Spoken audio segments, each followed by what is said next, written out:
우리가 그 영화 그 타이타닉이라고 하는 것을 저도 봤는데 혹시 여러분 보셨습니까? 에드워드 제이 스미스라고 하는 사람이 이 타이타닉호의 그 선장으로 배를 그가 이제 출항을 해서 이제 운행을 해서 이제 가는 장면이 나옵니다. 근데 이 에드워드 스미스 선장은 타이타닉호를 이제 운행하기 전에 두 차례 사고를 통해서 선장으로서의 굉장한 불명예스러운 일을 이제 당했습니다. 그래서 이번 타이타닉호를 통해서 실추된 그 명성을 되찾자라고 하는 마음의 그 동기가 있어서 타이타닉호의 그 운항을 그가 시작을 했는데 시작했을 때의 그 항로와 속도를 그가 직접 결정을 했다고 이제 그럽니다. 그런데 그렇게 운행해 가는 과정에서 몇 차례 항로나 속도에 대해서 경고를 받았음에도 그는 시간을 앞당겨서 도착을 하게 되면 자신의 명성을 되찾을 줄 알고 무리하게 운행을 그가 이제 재개를 합니다. 그 결과 대서양의 차디찬 얼음바다에 그가 암초를 들이받고 좌초가 돼서 많은 승객들이 죽임을 맞이하고 그것도 또 함께 배와 함께 침몰해서 일생을 이제 마감을 한 것을 이제 우리가 영광을 통해서 이제 보게 됩니다. 인생을 살면서 자신의 배가 침몰할 거라고 알고 그렇게 하는 사람은 아무도 없지요. 다 누구나 내일이라고 하는 시간 속에서 자신의 삶이 잘 될 거라고 하는 기대와 소망, 희망을 가지고 살아가지 않습니까? 그런데 플러 신학대학의 리더십 분야인 제이 로버트 클린 박사가 광범위하게 연구를 하는 과정에서 실질적으로 리더들의 그 마지막 결말이 한 70%가 좋지 않더라라고 하는 결론을 내렸습니다. 여러분은 어떻게 보면 가정이나 또 여러분의 직장이나 곳곳에서 나름 영향력을 행사하고 살아가는 리더로서 지내고 있지 않습니까? 여러분의 가정의 가장이라면 여러분이 가장을 이끌어가는 배를 항해하고 있는 거지요. 그런데 로버트 클린턴 박사가 그 실패하고 자초되는 그 몇 가지 원인을 찾았는데 그 중에 이제 하나가 배우려고 하지 않는다는 거예요. 인생을 살면서 끊임없이 배워가야 되는데 배우려고 하지 않고, 두 번째는 성격적으로 매력이 사라져요. 사람이 나이가 먹을수록 멋쟁이가 돼가야 되는데 성격적으로 완고해지고 그래서 성격적으로 매력이 사라지더라. 세 번째는 더 이상 어떤 자신의 그 이상화된 신념을 따라 살지 않더라. 네 번째는 사회적인 어떤 그런 공헌이나 희생의 삶을 살지 않고 자기밖에 모르는 삶을 살더라. 그리고 다섯 번째는 자신의 그 운명을 예견하고 인식하려는 노력을 하지 않더라. 그리고 마지막 제일 중요한 이제 결론을 그가 이렇게 맺었습니다. 초기에는 하나님과의 그 관계성을 활력 있게 지속하다가 시간이 지나면서 습관성의 기능적인 상태로 신앙생활을 하면서 하나님과의 활력적인 관계성을 상실하더라.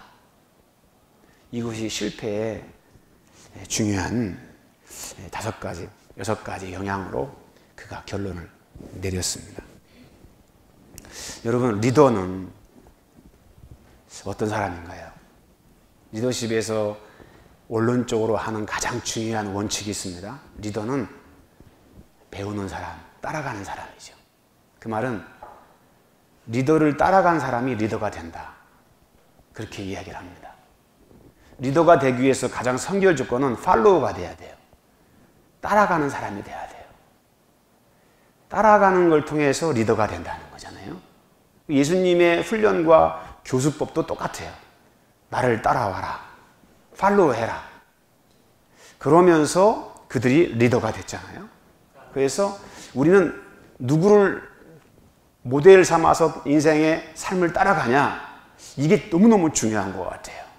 그런데 오늘 이제 본문을 통해서 하나님께서 우리에게 이 시대를 살아가면서 우리에게 주시는 굉장히 중요한 세 가지 통찰을 우리에게 말씀하시거든요. 그 말은 우리의 인생에 있어 진정한 리더가 되시고 대장이 되시고 우리의 주인 되시는 분을 소개하고 그분이 나의 삶을 성공적으로 가꾸시고 만들어 가시기 위해서 어떻게 하시나를 가르쳐 주시는 중요한 단서를 말씀하고 있다는 거죠. 그 중에 한 분이 누구냐면 우리 하나님 아버지입니다. 하나님 아버지. 15장 1절에 보면 주님께서 그렇게 말씀하십니다. 나는 참 포도나무요. 내 아버지는 뭐라고 말씀합니까? 농부라. 농부라.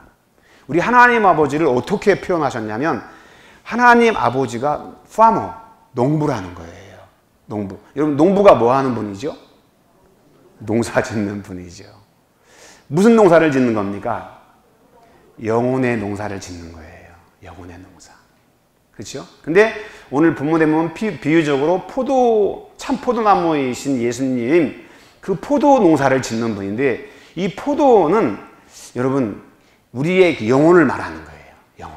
그래서 하나님 아버지는 지금도 농사를 지고 계시는데 그 농사를 짓는 가장 중요한 이유가 열매 맺게 하시기 위해서 농사를 짓는 거예요. 그래서 저는 이제 오늘 본문을 이제 주중에 또 기도하고 묵상하고 또 말씀을 이렇게 보면서 얼마나 하나님 아버지가 내 인생의 농부가 되신 것이 감사한지 모르겠어요. 얼마나 감사한지 모르겠어요. 하나님 아버지가 내 인생의 농부가 되신다는 게 얼마나 행복한 일인지 모르겠어요. 왜냐하면 사실 우리 인생을 살면서 내가 지금 정말 뭐가 잘못되어 있는지를 모르잖아요. 여러분 아십니까? 내가 인생을 살아가는데 내가 지금 뭐가 부족한지 모르잖아요. 뭐가 지금 진짜 필요한지 모르잖아요. 내 인생 농장에 어떤 벌레가 내 영혼을 지금 갉아먹고 있고 내 가정을 갉아먹고 있는지를 모르잖아요. 왜? 우리는 완전한 지식을 소유한 존재가 아니기 때문에 우리 인생 농장에 내가 리더로 살아가지만 사실은 책임질 역량이 한계가 존재해요. 그리고 미래에 뭐가 어떤 것이 다가올지를 몰라요. 심각한 문제의 딜레마에 빠졌을 때 우리는 막 그런 혼란과 혼선 속에서 방황하잖아요. 중심을 못 잡고 막 헤맬 때가 있잖아요. 그때 어떻게 어느 길로 가야 될지 방향을 잡을 수가 없어요. 막막하잖아요. 근데 여러분 우리 하나님은 우리의 농부가 되시기 때문에 내가 뭐가 필요한지를 아세요. 어느 길로 가야 할지를 하나님은 아세요. 농사는 전적으로 농부의 손에 달려있는 것처럼 여러분 농부가 게으르고 나태한 분이면 그 농장은 풀이 막 우거지고 벌레가 막 갉아먹고 병충해가 생겨서 나무가 점점 말라 죽겠죠. 서서히 망가지잖아요. 근데 농부가 아침만 일어나면 농장에 달려가는 거예요. 저희 아버지도 보니까 농부셨는데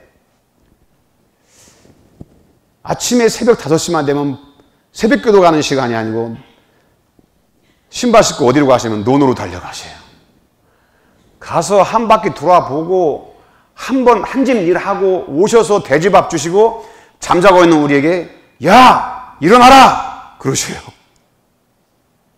밥 먹자고 그러셨어요. 부지런한 그 농작물의 애정과 관심과 사랑을 가지고 있는 농부는 아침에 일어나자마자 관심 있는 쪽으로 향하게 돼 있어요. 그래서 어떻게 합니까? 농장을 부지런히 살펴요. 이 벼가 병충해를 먹진 않았나?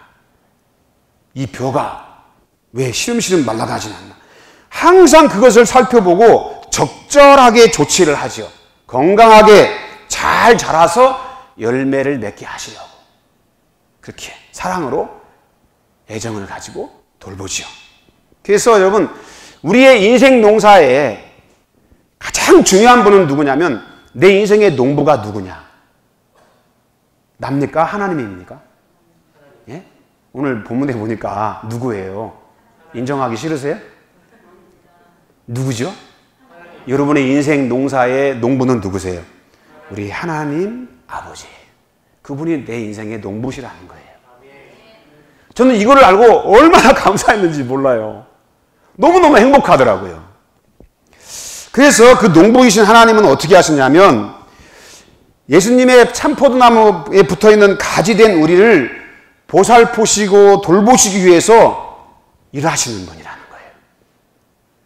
이 포도나무 가지에 우리가 지금 뭐가 필요한지 머리카락까지 세시는 분이고 이 포도나무 가지가 지금 말라가는데 무슨 병이 들었는지 가장 잘 아시는 분이 누구냐면 우리 하나님 아버지라는 거예요.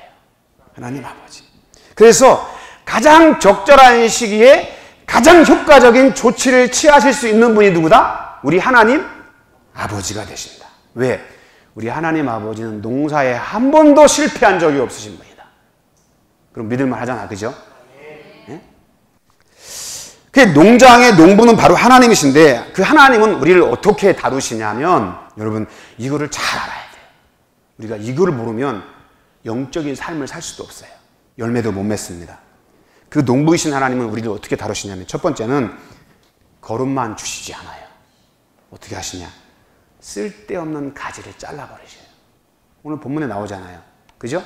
2절 무릇 내게 붙어있어 열매 맺지 아니하는 가지는 아버지께서 그것을 뭐합니까?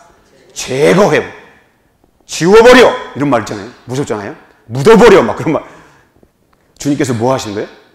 제거해 버리시고 열매 맺는 가지는 더 열매를 맺게 하시고 그것을 어떻게 합니까? 깨끗하게 하신다. 우리 하나님 아버지께서 하시는 게 뭐냐면 여러분 열매 맺지 않은 가지는 제거하고 열매 맺는 가지는 더 열매를 맺게 하시려고 깨끗게 하신다. 우리 하나님 아버지가 그거 하신대요. 저와 여러분의 인생을 그렇게 다루신다는 거예요. 그러면 여러분 가지된 우리는 하나님 아버지께서 얘 봐라 얘는 이것 때문에 열매를 못 맺네? 이것 때문에 열매 맺는데 방해가 되고 장애가 되네? 그럼 우리 하나님 아버지 어떻게 합니까? 그 가지를 불필요한 건 잘라내고 쓸데없는 건 제거하고 깨끗게 하신다는 거잖아요. 하나님이 그렇게 우리를 다루신다니까요. 우리가 영적으로 현실에서 이거를 체감해야 돼요. 사실 우리가 이 땅에 살아가면서 사람은 너무 불필요한 것을 너무 많이 가지고 있어서 실패할 때가 많습니다. 비근한 예로 여러분 저도 이런 병이 있는데요. 나이가 먹으면 버리지 않아. 못 버려요. 아까워서. 나중에 쓴다는 거예요. 창고에 처박아 놔. 1년, 2년, 3년, 4년, 10년이 지나. 계속 쌓여. 부자 된 것 같죠? 사는 거 복잡해져요. 그래요, 안 그래요? 왜? 못 버리는 거예요. 못 버리는 거예요. 우리가 똑같아요. 우리가. 심지어는 제가 우리 교회를 건축했을 때 남은 자재들이 있었어요. 창고에 제가 싸놨거든요. 아까워서 싸놨어요. 그거를 16년 만에 꺼내서 다시 사용했어요, 제가. 여러분 믿어지세요? 그거를 안 버리고 잡고 있는 거예요, 제가. 그리고 쓰면서 야, 돈 벌었다. 이런 생각이 드는데 이미 오래돼가지고 성능이 떨어져요, 안 떨어져요? 떨어져요. 쓸 수가 없는 거예요. 가지고 있어야 할 것을 가지고 있어야 되고 필요 없는 것은 과감히 버려야 되는데 문제는 우리는 절대로 그렇게 못한다는 거예요. 못 버린다는 거예요. 왜? 너무나 아깝고 나에게는 너무나 그게 소중하다는 거예요. 그래서 그것이 나에게 약이 되고 득이 되는 게 아니라 독이 되는 거예요. 그 소중한 것 때문에 나무는 점점 가지는 힘들어져요. 에너지가 너무 많이 소비가 돼. 더 이상 약해져서 존재를 버틸 수 없는 상태가 되는 거예요. 못 버려요. 요새 여러분 현대인 기독교인 중에 가장 무서운 병이 뭔지 아세요? 핸드폰 병을 못 버린다니까요. 핸드폰. 이거를 꽉 죽을 때 무덤가에 주님 핸드폰만 안 되면 가지고 갈 것 같아. 내가 보니까. 왜? 내가 해보니까 너무 재밌거든. 이 재미라고 하는 거에 정신이 팔려가지고 성경을 안 봐. 성경은 안 읽어. 그래서 막 우리는 우리의 어떤 오감을 충족시키고 마음의 즐거움과 휴식을 주고 릴렉스하게 만들어가는 그런 것이 너무 절실하니까 자꾸 그런 것을 소원하고 그것을 따라가고 그것에 대한 미련을 버리지를 못하고 하나님과의 시간을 구분을 못하고 여러분 자꾸 점점 겉모습은 재밌고 풍요롭고 즐거운 것 같은데 영은 점점 말라가는 거예요. 그래서 야, 너 그 습관 좀 바꿔. 왜? 그리고 안 바꿔요. 저도 그래요. 저도. 근데 우리 농부이신 하나님은 어떻게 하십니까? 얘 좀 봐라. 이거 계속 가지고 있다가는 얽매이기 쉬운 죄, 무거운 짐, 이것 때문에 가지가 쳐져서 잘라지게 생겼네? 안 되겠다. 그래서 하나님 어떻게 하십니까? 과감히. 어떻게 하십니까? 잘라버려. 자르면 막, 아유, 하나님 아파 죽겠어요, 하나님, 이거. 막, 그래요, 다. 아파 죽는데, 근데 그거 안 자르면 너 죽어. 그리고 우리 하나님은 봐줍니까, 안 봐줍니까? 예? 몸이 암에 걸렸는데 아프다고 칼로 배째니까 아파서 자르지 마요. 그러면 죽어요, 안 죽어요? 똑같은 거잖아요. 우리 하나님의 이런 처사가 우리는 이해가 안 돼서 현실이라고 하는 그 현장에서 우리는 자꾸 원망하고 내 사고방식 가지고 판단하면서 불평하고 그런 하나님의 처사에 대해서 심기가 불편해져요. 근데 하나님은 너 잘라내야 살아. 그래야 너 열매 맺어.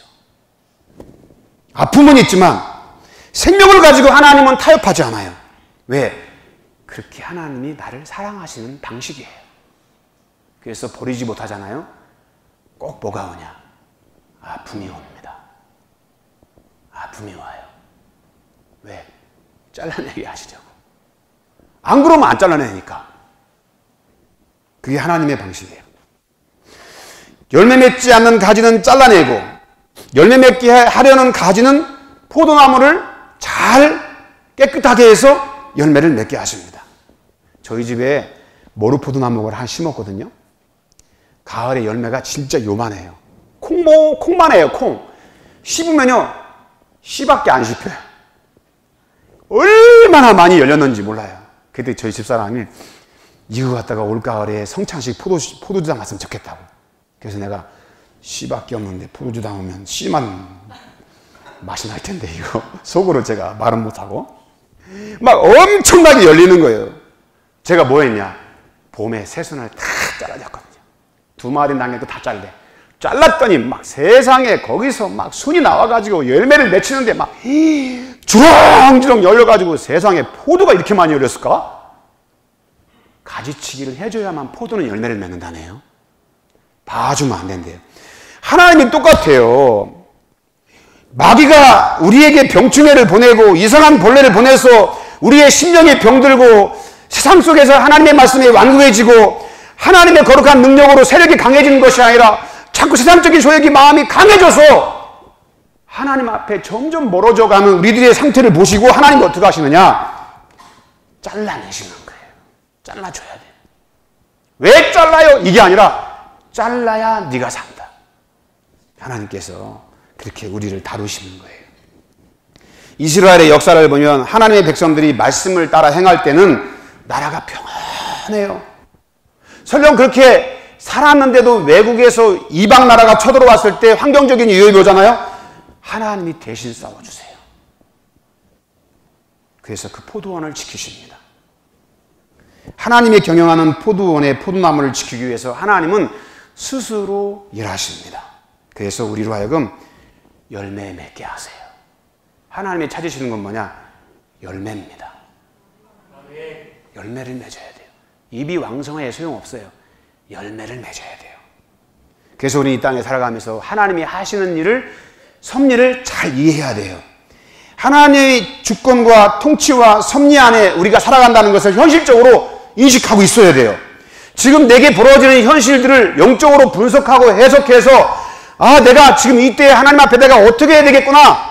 지금 나에게 온 일은 아픔과 어려움이 찾아왔을 때 왜 왔는지에 대한 이유를 알고 하나님이 열매를 맺게 하시려고 지금 하시는구나.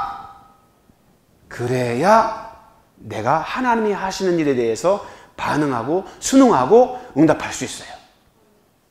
계속 잘리기 싫어서 원망하고 불평하면서 고집하면 계속 고통만 받는 거예요. 그러다 죽는 거예요. 그러다 주님의 통치와 섭리를 허용하고 받아들이고 따르면서 하나님이 하시는 것을 보면서 하나님의 영광을 보는 사람들, 그게 하나님이 농부이신 하나님이 하시는 일이에요. 할렐루야. 옆사 인사합시다. 하나님의 섭리를 인정합시다. 아멘. 그래서 우리 하나님 아버지는 나의 인생에 뭐가 되신다? 농부가 되신다. 그분이 나의 농부 되신 게 얼마나 감사한지. 왜? 그분은 반드시 뭐합니까? 열매를 맺게 하십니다. 두 번째는 우리 예수님은 참 포도나무이라는 거죠. 우리는 뭡니까? 그 포도나무에 붙어있는 가지라는 사실을 우리는 알아야 돼요. 여기서 핵심은 예수님이 누구냐는 거예요. 나를 존재케 하고 나를 존재하게 하시는 능력의 근원이 바로 누구다? 예수 그리스도다. 왜? 그분은 참 포도나무 되시기 때문에. 가지가 여러분 포도나무 없이 혼자 살아갈 수 있습니까? 없습니까? 없어요. 포도나무에 붙어 있어야 가지는 살아갈 수 있습니다. 있어요. 그렇기 때문에 이 포도나무이신 예수 그리스도에게 붙어 있는 이것이 또 얼마나 큰 하나님의 은혜인지 몰라요. 이 비유에서 주님이 참 포도나무라고 그럴 때 여러분 이런 뜻입니다. 참이란 말은 예수 그리스도가 누구냐? 진실되신 분, 참되신 분, 진짜의 하나님, 신뢰할 수 있는 분, 이런 뜻이에요. 참이란 뜻이. 반대로 참 포도나무이신 예수님은 거짓된 포도나무가 아니고 모조품이 아니라 진짜 생명을 우리에게 공급해주는 포도나무이시다 라는 뜻입니다. 예? 근데 우리는 여러분 참 포도나무, 생명을 가진 참 포도나무에 붙어있는 가지기 때문에 참 포도나무에서 나오는 수액을 받아서 우리는 뭐합니까? 살아가는 거죠. 할렐루야. 여러분 스스로 자기가 인생을 살겠다? 그 자체가 교만입니다. 그래서 여러분 참 포도나무에 여러분이 붙어있다면 놀라운 것은 반드시 열매를 맺어야지, 내가 열매를 맺어야 돼, 이게 아니에요. 여러분이 진짜 참 포도나무에 붙어있다면 열매를 맺게 하십니다. 그게 성경의 원리예요. 반대로 참 포도나무 가지에 붙어있지 않다면 열매를 맺어요, 안 맺어요? 맺긴 맺어요. 근데 하나님이 원하는 열매를 맺어요? 내가 원하는 열매를 맺어요? 사단이 원하는 열매를 맺어요. 중요한 건 어디에 내가 붙어있냐는 거예요. 주님의 포도나무에 붙어있으면 주님은 그 가지에게 수액과 영양분을 충분히 공급해서 열매를 맺게 하십니다. 열매를 맺게 하세요. 우리 존재가 얼마나 성공적이냐 아니냐의 가장 중요한 점은 참 포도나무인 예수님께 내가 가지가 돼서 붙어있냐 아니냐. 붙어있는 것 같지만 실제로는 참 포도나무가 아니라 다른 거에 붙어있냐. 겉으로 보기에는 참 포도나무에 붙어있는 것 같아요. 교회도 다니고 헌금도 하고 기도도 하니까. 근데 열매는 못 맺어요. 이상한 열매를 맺어요. 그건 뭐냐? 참 포도나무에 붙어있지 않은 거예요.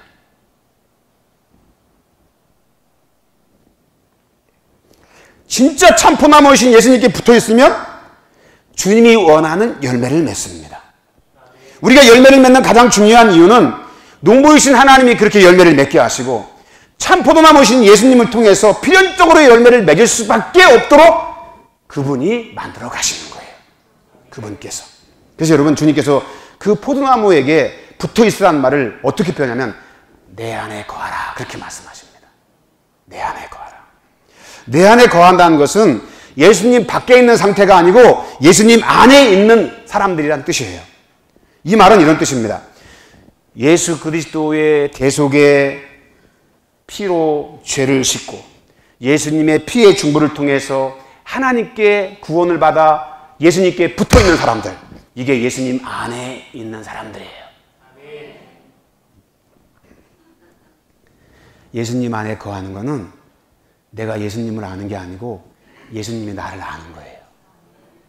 왜? 잘 보세요. 여러분이 희생해서 얻은 것은 소중합니까? 안 소중합니까? 소중하죠. 쉽게 잊어버립니까? 안 잊어버립니까? 배아파난 자식 부모가 잊습니까? 안 잊습니까? 안 잊어버립니다. 잊을 수가 없습니다. 왜? 고통을 당해서 내가 낳기 때문에. 예수님의 피값을 치르고 하나님이 나를 낳았는데 나를 잊어버린다? 나를 모른다? 그건 잘못된 거예요. 뭐가? 예수님 안에 있다는 거는 내가 예수님을 아는 게 아니고 하나님이신 예수님이 나를 아는 거예요.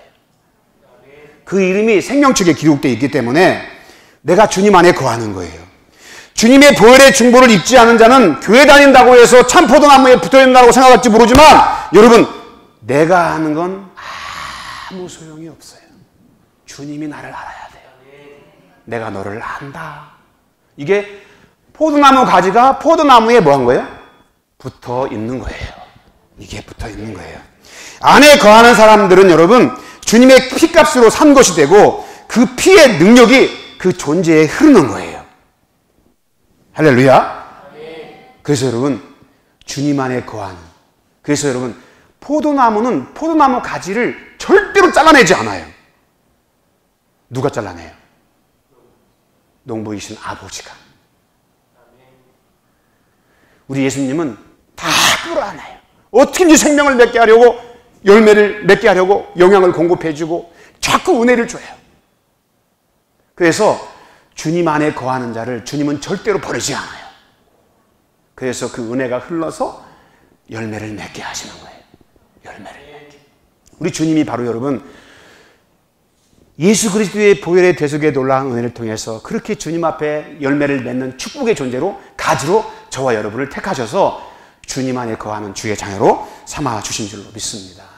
그래서 여러분, 이 한 가지 사실만으로도 우리는 얼마나 행복한지 몰라요. 그렇잖아요? 왜? 우린 주님 안에 거하고 있잖아요. 주님 안에 있잖아요. 시기의 문제, 때의 문제지 열매를 안 맺는 게 아니라 열매를 맺게 하시잖아요.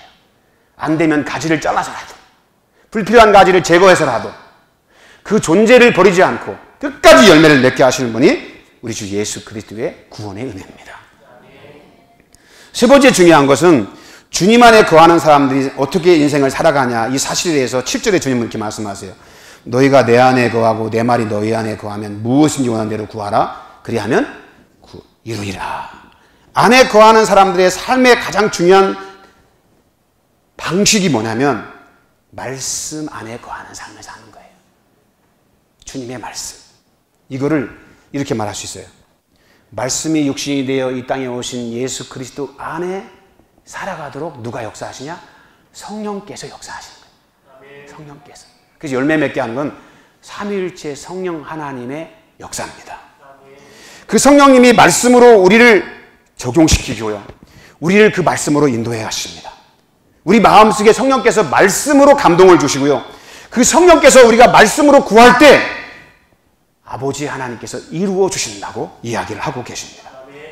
그 여러분, 우리가 이 땅에 살아갈 때 가지된 자로서 포도나무 안에 거하는 삶의 가장 중요한 삶은 뭐냐? 성령의 감동을 받는 건데, 그게 뭐냐? 하나님의 말씀의 감동을 받는 거예요. 말씀의 감동. 안에 거하는 삶은 하나님의 말씀으로 성령의 감동을 받고 살아가는 삶이고, 그렇게 말씀의 감동이 기도로 응답되는 삶이에요. 그럴 때 주님께서 뭐라고 말씀하시냐? 열매를 맺어간다. 그렇게 우리에게 말씀합니다. 사도들은 오순절 성령 강림 사건 후에 그렇게 말합니다. 우리는 말씀과 기도에 전무하겠다. 이런 말씀과 기도의 삶을 누가 주도적으로 이끌어 가시냐? 성령께서 이끌어 가시는 거예요. 성령께서. 열매를 맺는 사람은 자꾸 그런 성령의 감동을 받아요. 여러분, 주님 안에 거하는 사람은 세상의 소리에 익숙해서 자꾸 세상의 소리를 따라가고 그 세상의 소리에 귀를 기울이는 게 아니라 자꾸 자꾸 하나님의 말씀의 소리에 귀를 기울이게 돼 있어요. 가지된 자. 너무너무 중요합니다, 여러분. 사단 마귀는 자꾸 우리의 시선과 에너지를 어디에 집중하게 하냐? 세상에 집중하게 만들어요. 세상이 전부인 것처럼 느끼게 만들어요. 그리고 여러분, 마귀가 쓰는 가장 무서운 수법 중에 하나가 자꾸 성령의 감동을 못 받게 하고 어떻게 하냐? 두려움의 마음을 자꾸 갖게 만들어요. 자꾸 두려워지게 해서 우리의 행동을 조정을 하고, 여러분이 주님을 섬기고 산다고 하면서 마음속에 어떤 자꾸 두려움이 강해지고 두려움의 소리에 여러분이 자꾸 반응하잖아요. 여러분 지금 문제가 있는 거예요. 문제가 있는 거예요. 두려움의 소리에 민감해져서 그 소리를 여러분이 자꾸 받아들여서 그걸 따라가잖아요. 여러분의 마음이 점점 알아가고 시름시름해지고 에너지가 빠져나가고 두려움에 여러분은 스스로 희생자가 됩니다. 이게 마귀가 쓰는 수법이에요. 성령님은 어떻게 하십니까? 성령의 감동은 두려움을 주긴 하시죠. 그러나 큰 평안이 있어요. 저도 교회를 개척하고 지금까지 목회를 하면서 어려운 일 참 많이 겪었어요. 내가 생각하는 내 기준에서. 그러면 어떻게 합니까? 기도하잖아요. 어려워서 기도하고 힘들어서 기도하고 눈물 나서 기도하고. 기도를 하면 할수록 마음속에 두려움이 커지는 게 아니라 하나님이 하심에 대한 확신이 내 마음을 점점 평안하게 만들어요. 그래서 그 문제는 여전히 똑같이 존재하고 있어요. 그런데 기도하고 주님 앞에 엎드릴 때마다 마음속에 뭐가 오냐면 평안이 찾아와요. 그래서 그 문제를 능가하는 평안이 내 마음속에 탁 사로잡아서 그 문제 앞에 높은 산아 낮아져라 명령하고 거기에 주눅들어서 전전긍긍하면서 막 두려움에 막 행동을 하고 말하고 그렇게 살아가는 것이 아니라 괜찮아 하나님이 하시오. 우리 집사람이 이스탄불 가가지고 여권을 잃어버렸는데요. 나는 초주에 살겠는데 우리 집사람은 그렇게 평안하더라고. 스테반처럼. 나중에 물어봤어요. 왜 그랬더니 하나님이 하실 줄 저는 알았어요. 그러는 거야. 그러면 잊어버리지 말지. 여권을 잊어버려가지고 제가 3-4시간 동안 헤맨 생각하면 지금도 정신이 아찔하거든요. 근데 그렇게 성령 안에 거하는 사람들은 그런 문제 속에서도 마음의 평안함이 있는 거예요. 두려움이 자꾸 중폭이 되고 스스로 두려움을 안에 가중시켜서 자기 스스로 무너져요. 자기 스스로. 그런 사람이 기도하고 일시적인 하나의 문제 해결하려고 하는 거지 진짜 평안을 내 마음속에 못 느껴요. 근데 성령님 어떻게 하시냐? 진짜 우리 마음에 평안을 주세요. 두려움을 이길 수 있는 힘을 주세요. 우리는 그런 성령님의 감동을 받고 이 세상을 이기는 하나님의 사람으로 저와 여러분을 주님께서 이끌어 가시는 거예요. 그래야 여러분 우리가 세상의 문제를 이길 수 있잖아요. 내 안에 상처를 극복해 갈 수 있잖아요.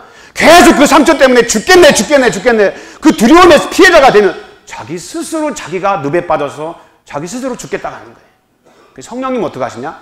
자꾸 마음에 자극을 주고 감동을 주고 말씀을 통해서 거룩한 하나님의 은혜를 기억나게 해서 그런 문제를 이길 수 있는 힘을 내 안에 주시는 거예요. 포도나무 가지는 포도나무에서 공급해 주시는 하나님의 힘을 의지하고 그런 성령님의 말씀의 감동을 통해서 우리가 이 땅을 도전할 수 있고 우리에게 주어진 문제를 요리할 수 있는 힘이 생겨나는 거예요. 할렐루야. 농부이신 우리 하나님의 섬김을 받고 예수 그리스도 안에 대속의 은총을 받으면서 성령님의 인도와 감동과 역사하심을 통해서 우리가 살아가면 우리 주님께서 우리가 열매를 맺게 되고 주님은 영광을 받으신다. 그렇게 말씀합니다. 여러분 지금도 우리 하나님은 우리가 열매 맺기에 거추장스러운 부분이 있으면 그거를 잘라내시기 위해서 깨끗게 하기 위해서 여러분의 삶에 개입하시고 여러분 마음을 무겁게 하고 얽매기 쉬운 죄에 자꾸 빠지는 것들을 어떻게 하시냐? 자꾸 제거하시고 그래서 열매 맺기 합당한 상태를 만드십니다. 우리 예수 그리스도는 끊임없는 대속의 은혜를 우리 마음 가운데 흘려보내서 주님 안에 거하는 자들에게 영적인 자양분을 공급해가지고 힘을 갖게 합니다. 그리고 성령님은 그 은혜의 힘을 통해서 말씀의 감동을 통해서 믿음으로 세상을 도전하게 하고 죄에 도전하게 해서 이기게 하십니다. 그래서 열매를 맺게 하십니다. 요한복음 15장은 이런 삼위일체 사역을 통해서 저와 여러분이 그런 섬김과 사랑을 통해서 열매를 맺어가는 하나님의 축복의 사람으로 저와 여러분을 택했다고 말씀하고 계십니다.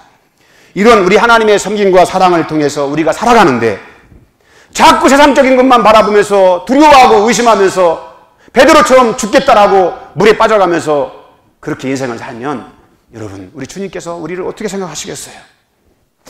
강을 건넜으면 배를 버려야 돼요. 또 강을 건널지 모르니까 배를 짊어지고 가겠다는 것은 어리석은 사람인 거예요.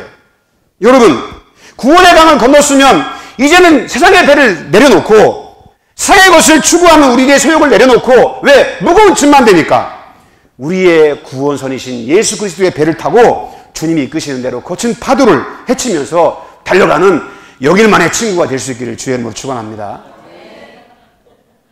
할렐루야. 세상 사람들도 영일만 친구 하잖아요. 거친 파도 헤치며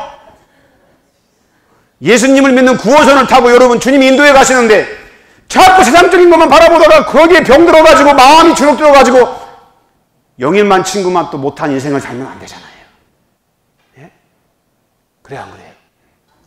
그래서 여러분 멋지게 주님의 이름으로 승리합시다.